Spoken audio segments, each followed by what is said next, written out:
नमस्कार आप सभी का। चाणक्य एकेडमी आप सभी का स्वागत है। आज हम लोग बात करेंगे 67 बीपीएससी का जो क्रैश कोर्स चल रहा है। जो लोग बच्चे मेंस देना चाहते हैं उनके लिए हम लोगों ने हिस्ट्री का मॉड्यूल लेकर के आया है।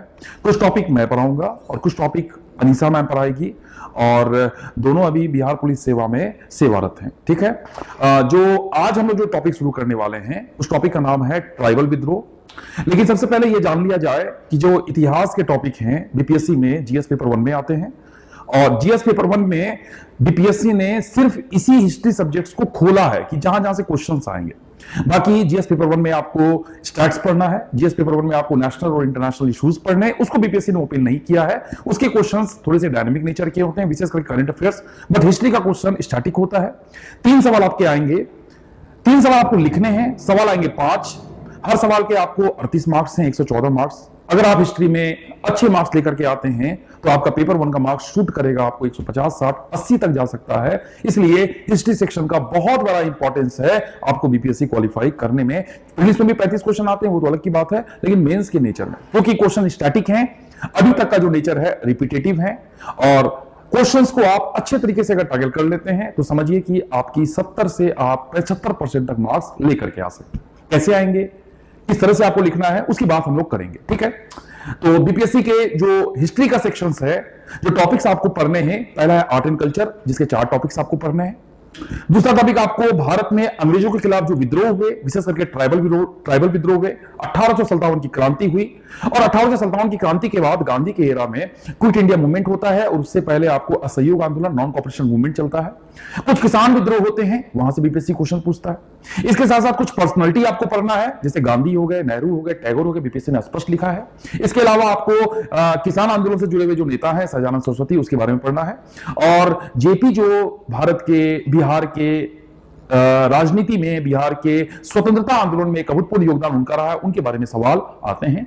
और एक लास्ट टॉपिक आपको बचता है कि बिहार में जो आधुनिक शिक्षा का विकास हुआ, विशेष करके वेस्टर्न एजुकेशन, अंग्रेजों के काल में, इस टॉपिक को आपको पढ़ना है। तो ये टॉपिक्स हैं जहां से बीपीएससी सवाल पूछ रहा है, जहां से बीपीएससी सवाल पूछेगा, और जहां से पूछता आया है, क्योंकि यही टॉपिक सिलेबस में खुला हुआ है और इसी नेचर से क्वेश्चंस आते हैं। ठीक है। जो आज हम लोग शुरू करने जा रहे हैं यह विद्रोह है ट्राइबल विद्रोह। टॉपिक कौन सा हो गया? ट्राइबल विद्रोह। तो हम लोग बात करेंगे कौन कौन से ट्राइबल विद्रोह हुए, विशेष करके इंडिया और बिहार में। और बीपीएससी आपसे 2 ट्राइबल विद्रोह पूछने की अपेक्षा कर रहा है, एक संथाल और एक मुंडा। तो जनरली जो ट्राइबल के बारे में कहा जाता है, ये ट्राइबल आदिवासी कहलाते हैं, वनवासी कहलाते हैं, गिरिजन कहलाते हैं। चूंकि इनका जो ज्योग्राफिकल एरिया है जहां ये रहते हैं वह प्रिमिटिव एरिया होता है, एक ऐसा एरिया जहां से मेन स्ट्रीम सोसाइटी का कनेक्शन कम होता है। तो जब ये ट्राइबल एक अपने लाइफस्टाइल को जी रहे हैं फ्री होकर के, क्योंकि जिस जगह वो रहते हैं, और चूंकि भारत के सबसे पहले नागरिक यही हुआ करते थे, तो इनका अपना एक सोशल सिस्टम है, एक अपनी सामाजिक व्यवस्था है जहां पर नियम कायदे कानून ट्राइबल्स के लागू होते हैं। एक अपना पॉलिटिकल सिस्टम है, क्योंकि इनमें से एक सरदार होता है, वह सरदार तंत्र प्रणाली के तहत ट्राइबल लोगों को रेगुलेट करता है। इनका एक इकोनॉमिक सिस्टम होता है, क्योंकि जिस जगह पे वो रहते हैं वहां पर अपनी इकोनॉमिक एक्टिविटी करते हैं। और उनका एक सोशल और कल्चरल सिस्टम होता है, जो अपने रीति रिवाज, परंपरा, खान पान, बोली, वेशभूषा, पहनावा को वो लोग रखते हैं। तो उनका एक फ्रीडम वाला सिस्टम था। यह सिस्टम जिस जगह पे वो रह रहे हैं, यानी तो डेंस फॉरेस्ट है, यानी तो वो माइनिंग वाला एरिया है, वहां पर मिनरल्स बहुत ज्यादा है। क्योंकि भारत में 16वीं शताब्दी में एक कंपनी आती है जिसका नाम आपको ईस्ट इंडिया कंपनी। क्योंकि यूरोप से बहुत सारी कंपनियां भारत में आई, विशेष उद्देश्य था व्यापार करना।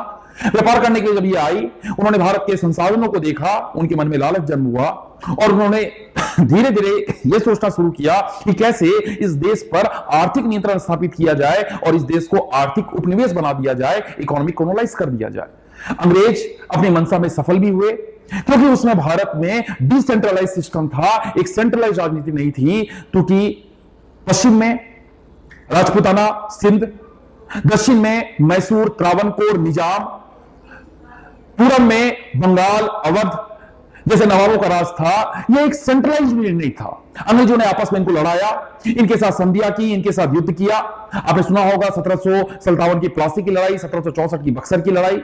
अंग्रेजों ने येन केन प्रकारेण इनको हराया, इन पर कब्जा किया, इनको अपने कंट्रोल में लिया और धीरे धीरे उन्होंने भारत की सत्ता पर कब्जा कर लिया। आप पढ़िएगा कि 1764 की लड़ाई में लगभग उत्तर भारत पर अंग्रेजों ने कंट्रोल कर लिया और 18वीं शताब्दी 19वीं शताब्दी के अंत तक आते आते लगभग भारत के 70% एरिया पे अंग्रेजों का कंट्रोल हो गया था। जब अंग्रेजों ने कंट्रोल किया, क्योंकि ट्राइबल एरिया जहां पर वन संसाधन ज्यादा है, जहां पर मिनरल्स ज्यादा है, अंग्रेजों की नजर उस जगह पे पड़ी। अब अंग्रेजों की नजर पड़ी तो अंग्रेज चूंकि आर्थिक हित सबसे प्राथमिक रखते थे, उनको संसाधन चाहिए था, तो उन लोगों ने उसके क्षेत्र में इंटरफेरेंस किया, हस्तक्षेप किया। हस्तक्षेप करके सबसे पहले उनका जो परंपरागत जो राइट्स था, ट्रेडिशनल जो राइट्स थे, उस पर कब्जा कर लिया कि भैया जल जंगल जमीन पे जो आपका कब्जा है वो कब्जा अब हमारे अधीन होगा। इसके लिए अंग्रेजों ने कानून पारित कर दिए और उनके क्षेत्र पर कब्जा कर लिया। जब उनके क्षेत्र पर कब्जा करेंगे, ये बाहरी वासी गैर आदिवासी थे, गैर जनजाति थे, जिनको दीकू कहा गया, और इनके क्षेत्र में जब वो गए, जमींदार गए, साहूकार गए, महाजन गए, अंग्रेजों के प्रशासनिक अधिकारी गए, जब इनकी इकोनॉमिक सिस्टम इनके हाथ से छीना जाएगा, फिर अंग्रेजों ने सोचा कि ये लोग तो सीधे साधे हैं, बोले वाले हैं, क्यों ना इनकी संस्कृति को बदल दिया जाए, इनके कल्चर को बदल दिया जाए, इनको ईसाई बना दिया जाए, ताकि ये हमारी चीजों की डिमांड करे और ये हमारे लिए एक सॉफ्ट पावर होगा, ताकि वो जनजाति अंग्रेजों के साथ हो जाए। इसके अलावा उनका जो पॉलिटिकल सिस्टम था, सरदार तंत्र प्रणाली, अंग्रेजों ने उसको भी नष्ट किया। तो अंग्रेज धीरे धीरे ट्राइबल की हर व्यवस्था पे क्या कर रहे हैं, हस्तक्षेप कर रहे हैं। Economic system, social system, political system, cultural system, कैसे कर रहे हैं? By law, by administration. जब हस्तक्षेप होगा तो क्या होगा? ये ट्राइब्स लोग सबसे पहले गरीब होंगे। गरीब क्यों होंगे? क्योंकि इनके हाथ से जो उनका परंपरागत राइट्स था वो छीना जाएगा, इनका जो रोजी रोटी कमाने का जरिया था वो छीना जाएगा, वो गरीब होंगे। अगर गरीब होंगे, काम को ढूंढेंगे, तो अंग्रेज इनसे बेगार करवाएंगे, बेगार करवाएंगे तो इनका एक्सप्लॉयटेशन और ज्यादा बढ़ेगा। गरीब होंगे, बेगार कराया जाएगा, तो इनका ये एहसास होगा कि हम वंचित हो गए, हम डिप्राइव्ड हो गए। तो इनके अंदर एहसास आएगा कि हम वंचन का शिकार हो। किसका शिकार हो गए? वंचन का, डिप्राइवेशन, कि हमारे पास घर नहीं है, हमारे पास जमीन नहीं है, हमारे पास संस्कृति नहीं है। और चूंकि अंग्रेज इनके धर्म को भी बदल रहे थे, इनकी संस्कृति में भी हस्तक्षेप कर रहे थे, तो इनके अंदर वंचन के कारण अलगाव आएगा, एलिनेशन आएगा कि भैया हमारा अस्तित्व ही नहीं है। और जब अलगाव आएगा, व्यक्ति सोचता है कि वो अकेला है, तो उसके पास ऑप्शन दो हैं, या नहीं तो सुसाइड कर ले, और या नहीं तो व्यवस्था का विरोध करे। और विरोध करे, यही विरोध आपको विद्रोह के रूप में दिखाई देगा, और यही विद्रोह हो जाएगा ट्राइबल विद्रोह। तो इस क्रम को समझिएगा। अंग्रेजों के पहले ट्राइबल स्वतंत्र थे, फ्री थे, इनका अपना एक सिस्टम चलता था और उस सिस्टम पर बाहरी लोगों का कंट्रोल नहीं था। जब फ्री थे, अंग्रेज इंटरफेरेंस करेंगे उनके हर सिस्टम में, इंटरफेरेंस करके उसको गरीब बनाएंगे, गरीबी उनके अंदर वंचन को लाएगी, वंचन उनके अंदर अलगाव को लाएगा, एलिनेशन को लाएगा, और एलिनेशन उनके अंदर विद्रोह की भावना को पनपाएगा, और यही विद्रोह ट्राइबल विद्रोह है। तो आपको इस विद्रोह में ये सारे के सारे ट्राइबल विद्रोह इसी सिचुएशन पे आधारित होते हैं। तो आपको क्या क्या जानना चाहिए? सबसे पहले अगर हम बात करेंगे इस ट्राइबल विद्रोह पर, हमको क्या जानना है, जहां से बीपीएससी वाला सवाल पूछेगा, तो हमको सबसे पहले जानना है रीजंस। जितने भी ट्राइबल विद्रोह हम पढ़ेंगे, चाहे बिरसा पढ़ेंगे, चाहे आपको संथाल पढ़ेंगे, तो रीजंस, कारण एग्जैक्टली जानने। रीजंस की बात हमको जानना है, इनका नेचर क्या था, प्रकृति क्या थी, किस तरह का यह विद्रोह था। और लगभग देखिएगा सब विद्रोह का नेचर लगभग सिमिलर है। और उसके बाद जब रीजन जानेंगे, नेचर जान जाएंगे, तीसरा हम पढ़ेंगे अंग्रेजों की प्रतिक्रिया, रिएक्शन बाय ब्रिटिशर्स। अंग्रेजों ने क्या प्रतिक्रिया की उस विद्रोह को दबाने के लिए। जब आप रिएक्शन देखिएगा, और रिएक्शन के बाद हम लास्ट टॉपिक पकड़ेंगे इंपैक्ट। क्या पकड़ेंगे? इंपैक्ट। इस सीजन का प्रभाव क्या हुआ। इस 4 डायमेंशन को अगर 5-5 अच्छे पॉइंट में आप कवर कर लेते हैं, तो समझिए आपके उत्तर में मार्क्स ज्यादा आएंगे, क्योंकि उत्तर कंसाइज होना चाहिए, उत्तर सटीक होना चाहिए, तभी बीपीएससी वाले आपको मार्क्स देगा। बड़ी बड़ी बातें नहीं लिखनी है, वही बातें लिखनी है जो पूछा गया है with concrete facts and figures. तो हम ट्राइबल विद्रोह में क्या चीजें जानने जा रहे हैं?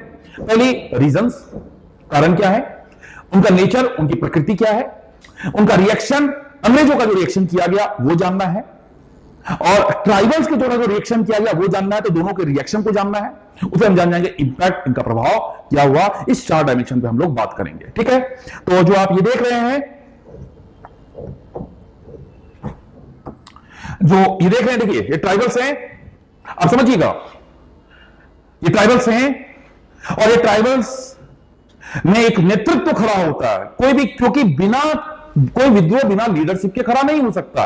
जब अंग्रेज भारत में आए, सबसे पहले उनका उद्देश्य था व्यापार करना। धीरे धीरे ट्राइबल एरिया में इंटरफेरेंस करते हैं, इंटरफेरेंस करके उनको गरीब बनाते हैं, गरीब उनके अंदर वंचन लाता है, वंचन उनके अंदर अलगाव लाता है, अलगाव लाता है तो लीडर खड़े होते हैं। और ये लीडर आपको सिद्धू और कान्हू भी मान सकते हैं, इनको आप ताना भगत भी मान सकते हैं, इनको आप बिरसा मुंडा भी मान सकते हैं। कोई भी लीडर हो सकता है जो आम जनजातियों को, आम ट्राइबल लोगों को अंग्रेजों के खिलाफ खड़ा कर रहा है कि देखो कि बाहरी लोग तुम पर कैसे शासन कर रहे हैं, देखो बाहरी लोगों ने कैसे तुम्हारे जल जंगल जमीन पर कब्जा कर लिया है, कैसे बाहरी लोगों ने तुम्हारी संस्कृति से अलगावित कर दिया है, कैसे बाहरी लोगों ने तुमको वंचित कर दिया।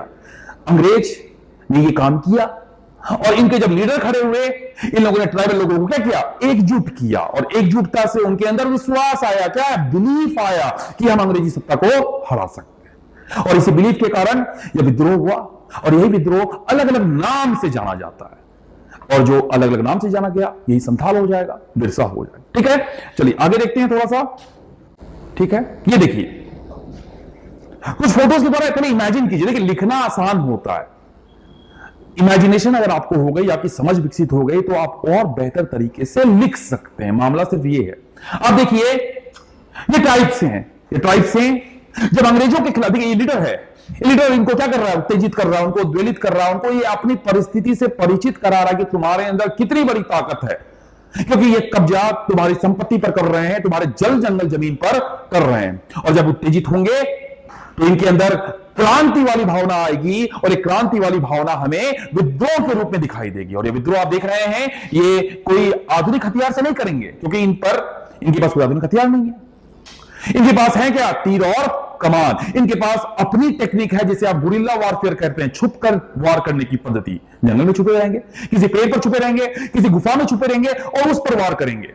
और इन्होंने अपने ट्रेडिशनल हथियारों से, भालों से, तलवारों से, तीर धनुष से अंग्रेजों पर हमला किया। अंग्रेज परेशान हो गए। अंग्रेजों ने ऐसा सोचा नहीं था कि यह ट्राइब्स लोग इस स्तर पे अपनी प्रतिक्रिया को दिखाएंगे। और यह प्रतिक्रिया इतनी महान हुई कि यह आंदोलन हमारे इतिहास में सुनहरे अक्षरों में दर्ज हो गया। इनके लीडर इनके भगवान बन गए और भविष्य के आंदोलनों के लिए इन्होंने प्रेरणा स्रोत को क्या किया, जन्म दिया। आम लोगों को लगा कि जब ट्राइबल इतने विद्रोह कर रहे हैं, अंग्रेजों को इतने स्तर पे टक्कर दे रहे हैं, तो हम लोग क्यों नहीं दे सकते हैं। तो यह विद्रोह भारत में आजादी की चिंगारी को जन्म देता है और भविष्य के भारत का निर्माण करता है, ठीक है। चलिए ये आपको कौन है, सिद्धू और कान्हू। सिद्धू कान्हू कौन है, संथाल विद्रोह के लीडर्स, ठीक है। चलिए अब थोड़ा सा, ये तो हुई थोड़ी सी कहानी। तो इस कहानी में क्वेश्चन अगर किसी तरह का आए तो सबसे पहले जब क्वेश्चन आता है तो आपको क्या जानना है, इंट्रोडक्शन। शुरू क्या करना है, इंट्रोडक्शन। इंट्रोडक्शन के बाद क्वेश्चन लिखना है मेन बॉडी, और मेन बॉडी के बाद लिखना है कंक्लूजन। बीपीएससी आप पे कोई भी क्वेश्चन पूछे, मेंस में कोई भी क्वेश्चन कहीं पर भी आए, आपको सबसे पहले क्वेश्चन को शुरू करना पड़ता है, दूसरा क्वेश्चन में मेन बॉडी को लिखना पड़ता है, तीसरा आपको कंक्लूजन। सपोज कीजिए 38 मार्क्स का क्वेश्चन है, आपको 600 शब्द में उत्तर लिखने हैं, 600, 500, 600 वर्ड्स। तो आप मोटा मोटी इंट्रोडक्शन को 70-80 वर्ड्स का स्पेस दीजिए, 7 to 8 लाइंस, 6 to 7 लाइंस भी लिख सकते हैं। कंक्लूजन भी आपका 6 to 7 या 7 to 8 लाइंस होना चाहिए। और मेन बॉडी जो है, ये मेन क्वेश्चन का 75% वेटेज को रखता है। मेन बॉडी में आप क्या लिखेंगे, जो पूछा गया है। इंट्रोडक्शन में क्या लिखेंगे, जो आप नीचे लिखने जा रहे हैं। कंक्लूजन में आप क्या लिखेंगे, इसको आगे खींचेंगे, जो नहीं पूछा गया है।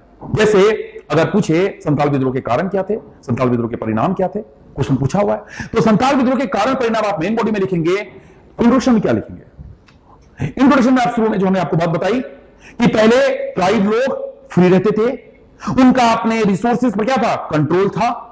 एक बाहरी सत्ता भारत में आती है जो इनके सिस्टम को क्या करती है, तोड़ने का प्रयास करती है, इनके इकोनॉमिक सोशल पॉलिटिकल सिस्टम को तोड़ने का प्रयास करती है। और जब इंटरफेरेंस होता है, इनके अंदर गरीबी आती है, पॉवर्टी आती है। पॉवर्टी क्या लाएगा, डिप्राइवेशन लाएगा, वंचन लाएगा, एलिनेशन, अलगाव लाएगा, और ये अलगाव विद्रोह को ले आएगा। तो इस कनेक्शन को आप जोड़ दीजिएगा तो ये आपका इंट्रोडक्शन हो गया। और ये अलगाव की प्रतिक्रिया हमें संथाल विद्रोह के रूप में दिखाई देती है। अगर मुंडा का क्वेश्चन आए तो मुंडा विद्रोह के रूप में दिखाई देती है। तो ये बातें आपको यहां पर क्लियर होनी चाहिए। मेन बॉडी में लिखिएगा कारण क्या थे और क्या लिखिएगा, परिणाम क्या थे। हो गया। और कंक्लूजन में क्या लिखना है, कंक्लूजन में लिखना है कि वही संथाल विद्रोह उस समय एक अभूतपूर्व विद्रोह था जिन्होंने ट्राइबल लोगों के अंदर एस्पिरेशन को जन्म दिया कि हम भी अंग्रेजी सत्ता के खिलाफ विद्रोह कर सकते हैं। ट्राइबल लोगों के अंदर एक प्रेरणा स्रोत का जन्म होता है और भविष्य के ट्राइबल विद्रोह के लिए यह आदर्श प्रस्तुत करता है। साथ साथ भविष्य के जो राजनीतिक आंदोलन होते हैं, जो अंग्रेजों के खिलाफ जो मूवमेंट्स होते हैं, यह विद्रोह अपनी छाप को छोड़ता है और कई सारे भारत में क्रांतिकारी राष्ट्रवाद को मानने वाले लोग इस विद्रोह के कारण तैयार होते हैं और अंग्रेजों को चुनौती देते हैं और देश की आजादी में यह विद्रोह अपने आप में अमर हो जाता है। कहानी यहां पर कंप्लीट हो गई। समझिए, ये नेचर को समझना है। देखिए, मार्क्स लेकर के आना है, जानना अलग चीज होता है और कंटेंट हर जगह पड़ा हुआ है, आप भी जान रहे हैं। आपको बीपीएससी में जो बच्चे 8000 बच्चे जो मेंस दे रहे हैं, उनमें आपको 2200 में घुसना है।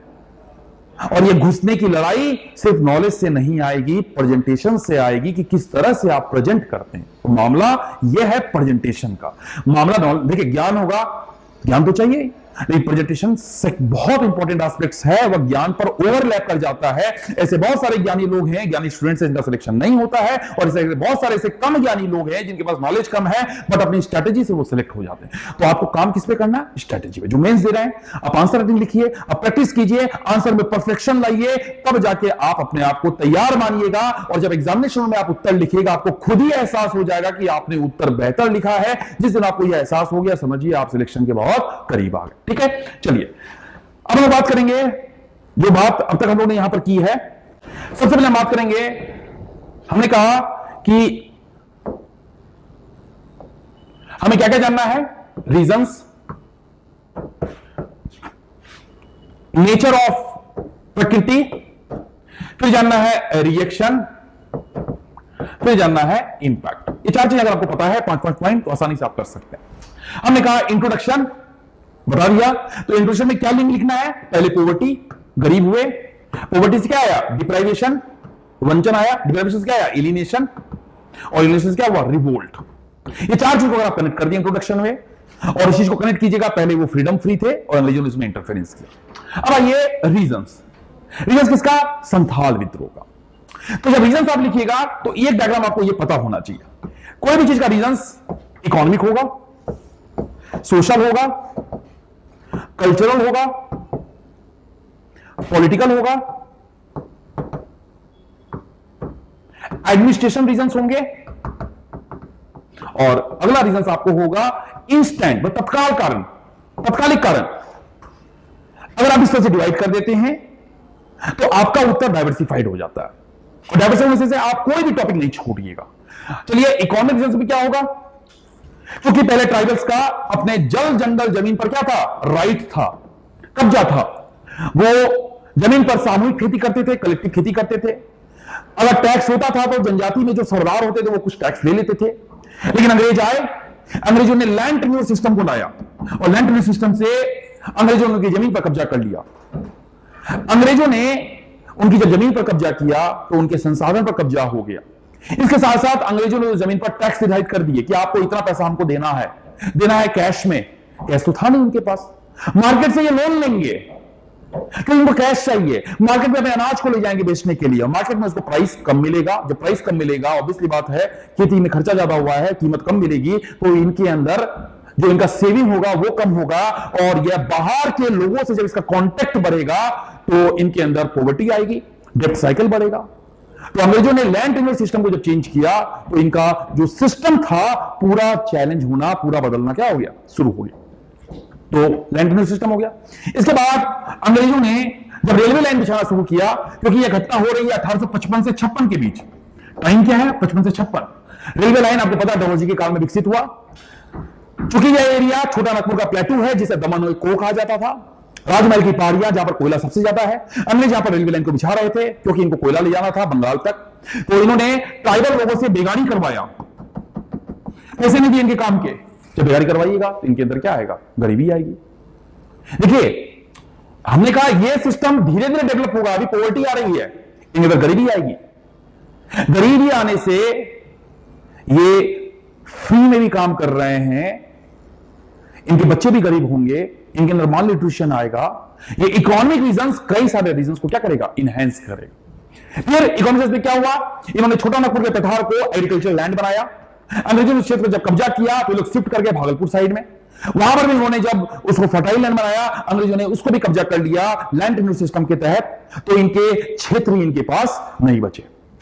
सोशल रीजंस क्या होते हैं, जब इनके रीजंस में बाहर के लोग, जिन्होंने कहा दिकू गैर आदिवासी का एंट्री होगा, साहूकार घुसेंगे, महाजन घुसेंगे, अंग्रेज के अधिकारी घुसेंगे, प्रशासन घुसेंगे, जब इसके एरिया में बाहर के लोग घुसेंगे, क्योंकि बाहर के लोग इनकी संस्कृति से परिचित नहीं है, इनके धर्म से परिचित नहीं है, इनके कल्चर से परिचित नहीं है, जब बाहर के लोग इसके अंदर प्रवेश कर गए तो इनका जो सोशल एंगल है, जो सोशल बॉन्डिंग है वो वीक होगा, इनका कलेक्टिवनेस इंडिविजुअलिज्म पर हावी हो जाएगा, और इनका जो कस्टम रिचुअल्स, जो इनका सोचने का तरीका है वो भी क्या होगा, बदलेगा। और बाहर के लोगों का उद्देश्य है इनका एक्सप्लॉयटेशन करना, और इनका सोसाइटी का जो एक बॉन्डिंग था वो भी क्या होगा, चेंज हो।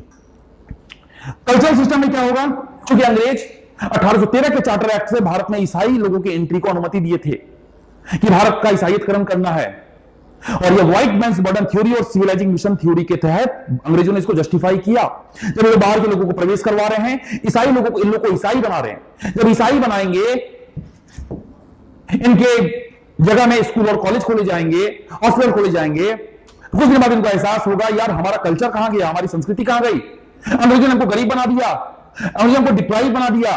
अब अंग्रेज इसको क्या कर रहे हैं, एलिनेट कर रहे हैं, कहां से, कल्चर से, कल्चर से अलगावित हो गए, इनकी जड़ कट गई, इनका संस्कृति खत्म हो गया, तो अंग्रेज बोल रहे हैं इनका कल्चर भी क्या करो, खत्म करो, इनको आ गया एलिनेशन। तो पहला इकोनॉमिक रीजन, दूसरा सोशल रीजन से बाहर के लोगों का एंट्री होना, कल्चर रीजन से इनका ईसाई बनाया जाना, नेक्स्ट पॉलिटिकल रीजन, इनका एक पॉलिटिकल सिस्टम था जिसको आप लोग फरा पंचायत कहते हैं, जहां पर सरदार वाली प्रणाली थी, जनजाति का जो लीडर होता था, जो टॉप लीडर होता था, वह इस चीज को कंट्रोल करता था और लोग उसकी बात को मानते थे।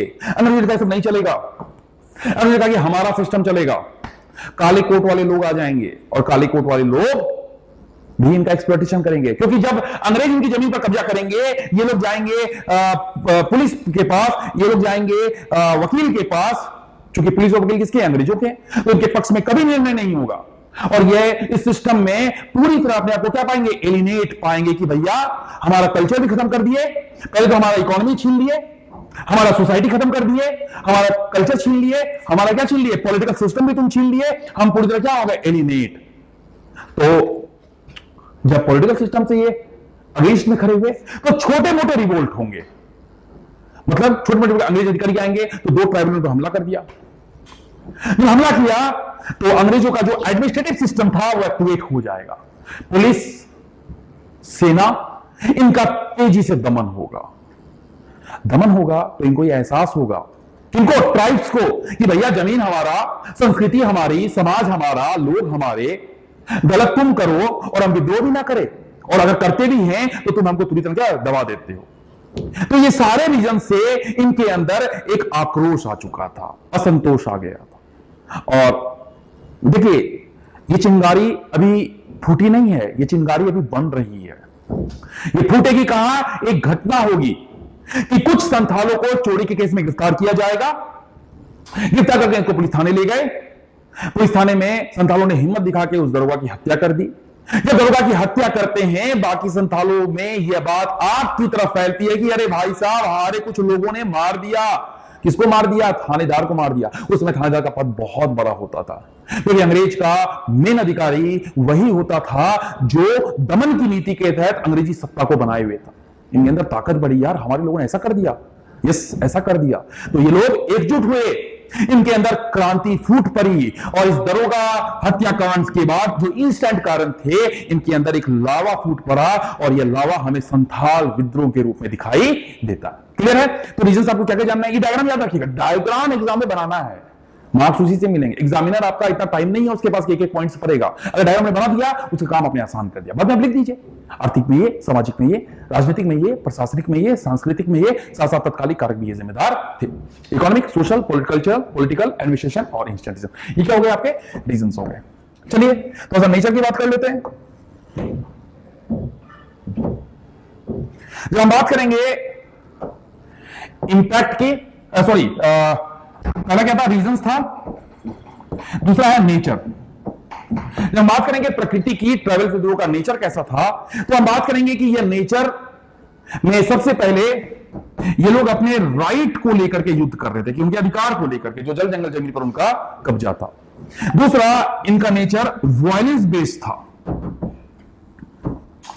अहिंसा नहीं था, हिंसा था। क्यों? क्योंकि ये गरीब थे, वंचित थे, शोषित थे, डिप्राइव थे। तो ये रिवोल्ट जब अंग्रेजों के खिलाफ करेंगे तो इनके अंदर अंग्रेजों के खिलाफ एक असंतोष के साथ साथ अंग्रेजों के खिलाफ एक नेगेटिव माइंडसेट विकसित होगा और ये लोग वायलेंस तरीके से अंग्रेजों के खिलाफ क्या करेंगे? विद्रोह करेंगे। तीसरा, यह ऑर्गेनाइज था, संगठित था।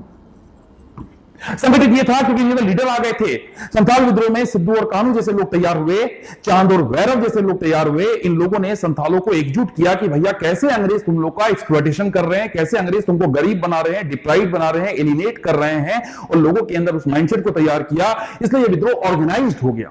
कई सारे इससे पहले भी ट्राइबल विद्रोह हुए जो ऑर्गेनाइज्ड नहीं थे, इसलिए इतिहास के पन्नों में उनका स्थान कम दर्ज किया जाता है। संथाल विद्रोह जितना ऑर्गेनाइज था और ऑर्गेनाइज ज्यादा होगा तो उसका इंपैक्ट भी उतना ही ज्यादा होगा। तो पहले क्या था? राइट बेस्ड था, अधिकार आधारित था कि हमें अपने जल जंगल जमीन पर कब्जा चाहिए। वायलेंस बेस्ड था, हिंसक था। ऑर्गेनाइज था। और चौथा, लीडर बेस्ड था।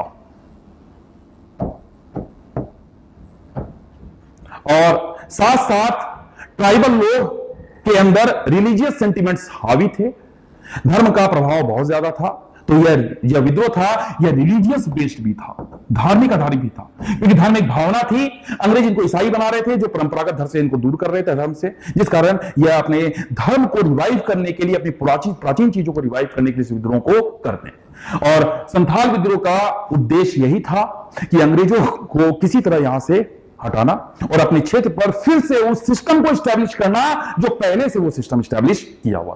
तो ये क्या हो जाएगा? नेचर। तो पहला हमने क्या पढ़ा? रीजंस। दूसरा क्या पढ़ लिया? नेचर। और तीसरा हम लोग को क्या जानना है? इंपैक्ट। इंपैक्ट के अलावा हमने कहा एक रिएक्शन। रिएक्शन में दो तरीके से, एक तरीका होगा ट्राइबल्स का रिएक्शन और एक होगा ब्रिटिशर्स का रिएक्शन। ट्राइबल का रिएक्शन क्या होगा कि सिद्धू कान्हू, चांद भैरव जैसे लोग, इन लोगों ने ट्राइबल को क्या किया? एकजुट किया। एकजुट करके इनके अंदर उस सेंटिमेंट्स को भरा, वो सेंटिमेंट्स पहले से था, उस सेंटिमेंट्स को डेवलप किया, बढ़ाया और अपने आप को एक लीडर के रूप में प्रस्तुत किया। और यह भी कहा कि आज ईश्वर ने हमें वो ताकत दी है कि अंग्रेज कितनी भी कोशिश कर ले कि हम लोग मरने वाले नहीं है। इन्होंने लोगों को एकजुट किया, ट्राइबल्स लोगों को एकजुट किया। बगनीडी गांव में बहुत सारे ट्राइबल्स लोग क्या हो गए? इकट्ठा हो गए।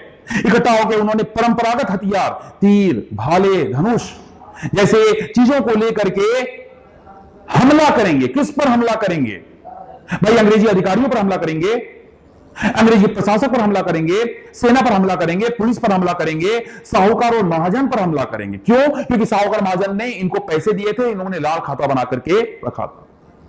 यहीं पर चार्ल्स डार्विन देखिए एक बात कहते हैं, इन्होंने कहा कि जो ट्राइबल लोगों ने जब संथाल लोगों ने जब एकजुट हुए, इन्होंने तीर और ये सब चलाए, तो इन्होंने अपने तीरों पर जहर नहीं लगाए थे। सोचने वाली बात है। देखिए इनकी नैतिकता थी, क्योंकि ये जहर का प्रयोग जानवरों को मारने के लिए करते थे, लेकिन इंसानों के लिए जहर नहीं लगाए। लगाते तो हो सकता था कि ये संथाल विद्रोह का प्रभाव संथालों के पक्ष में और ज्यादा होता। ये तो इनकी नैतिकता थी। अनैतिक कौन थे? ब्रिटिशर्स। जब ट्राइबल लोगों ने रिएक्शन दिखाया, ब्रिटिश लोगों ने फिर रिएक्शन किया, एंटी रिएक्शन। रिएक्शन में क्या होगा?